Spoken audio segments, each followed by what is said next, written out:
Hi there, Ridgely Goldsborough here with Jay Bennett, the Blue Collar Networker, and I wanted to talk about something that is a bit of a lost art, and that is the power of listening and how it's almost a spiritual practice.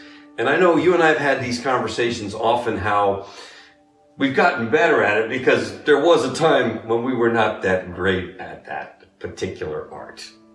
Absolutely. I mean, we're all wired differently. I know I'm wired to talk to people, and I love doing that. But the other side of listening, I'm not too good. That was where I was in the beginning of my career. Could talk, but wasn't listening too well. And I know that if we look back, you've often shared with me how you also got very intense in your conversations with people, kind of had the intense Jay football player, I've got the ball in my arms and I'm going to crash through whoever type of energy. Yeah, and that doesn't work. I mean, I can tell you that style does not work. But you're so motivated, you're so inspired, and you're so crazy to be successful that you just bring that, and it can be overwhelming for people. And actually, that's where the industry gets a bad name. You know, people harassing people and going over the line. And, there's a better way to do it. And that is the listening piece. It really is. And when did you begin to learn that, Jay? When did the light bulb start to come on? Wait a second, I can't overpower everybody. Well, I put it on my computer to try to help me listen. I taped it on my computer, listen. That was one step. I'd have to look at the computer with a big listen. That was the first step. But what I found out was that, if you really ask the questions to people, ask them questions, people love to talk themselves, right? And then when you become the listener, you're gathering valuable information to really help you determine what direction you want to go in terms of your presentation. That's what I've learned now. So by asking questions and by listening and really, and you got to sometimes go deep. It's like my little kid. I've got a little 4.5-year-old. You met him here? Sure. Holden James. Why? Whatever the subject is, why? And I'll answer the question. He'll go, why? And then I've got to answer the question again. Why? And I got to answer it again. And I'm to this point where I get to the point, I don't know why anymore. I've lost the why. But he goes deep, man. He goes deep. And then I got Google things just to figure out the next why for Holden, my little guy. And so when you ask questions and you kind of get a little deeper, then they actually do open up to what the real why is. What the real place that they're at.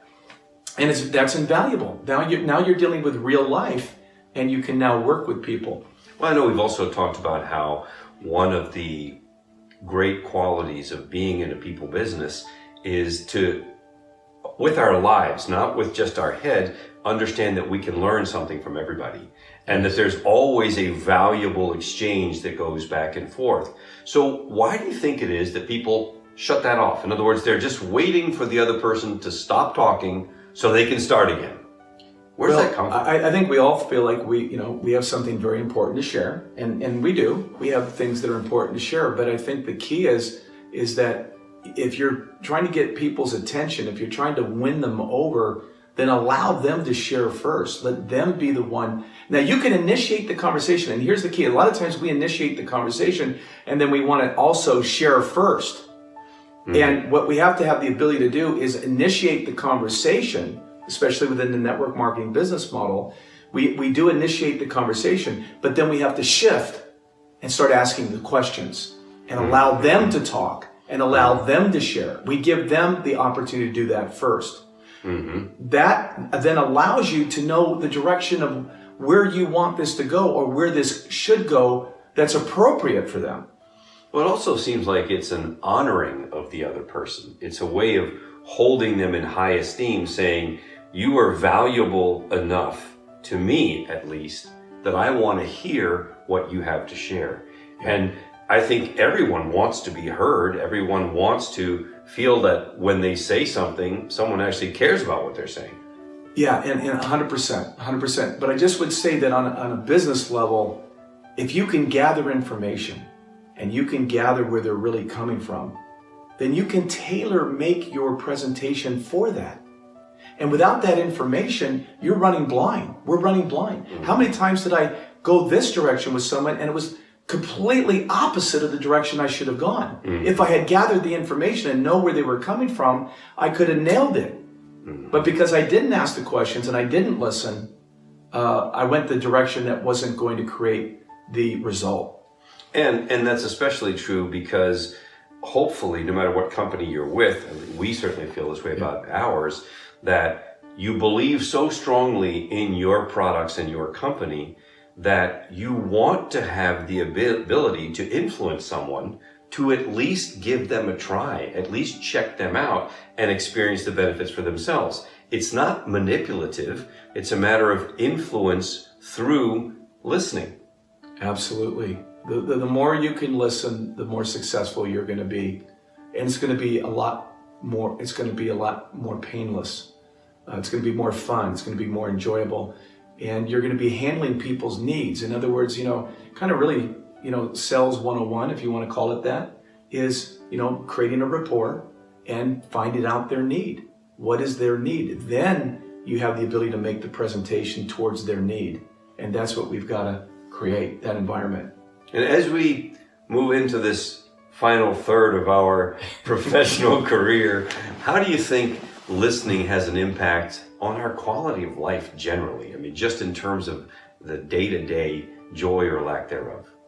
Yeah, I believe actually as we get a little more mature and we start realizing that we've had a limited time, that people become even more valuable. People are, your relationships become way more valuable, and you cherish those relationships. And network marketing is about dealing with a lot of people, and you want to know that there's value in every individual that you're dealing with. I mean, I think that's a real key point, Ridgely, is that we see the value in other human beings and that they do have something to teach us. And if we can come in with that attitude where we're coachable, we're teachable, we're willing to learn from the person that we're talking to, and they can sense that, then there's a two-way street going. And that's what that's what good communication is a two-way street. So, listening allows you to identify the need and then tailor make the opportunity, if it's appropriate, to those needs. And I think that it also, in a lot of ways, makes life easier. It makes we don't have to effort so much, because when we're paying attention to what that person is all about, I don't have to say 75 things and hope that one of them is going to touch them.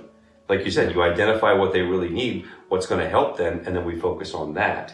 And I think we can conclude on the old adage that there is indeed a reason why we have one of these and two of these. Thanks, Jake. Thank you, Ridgely.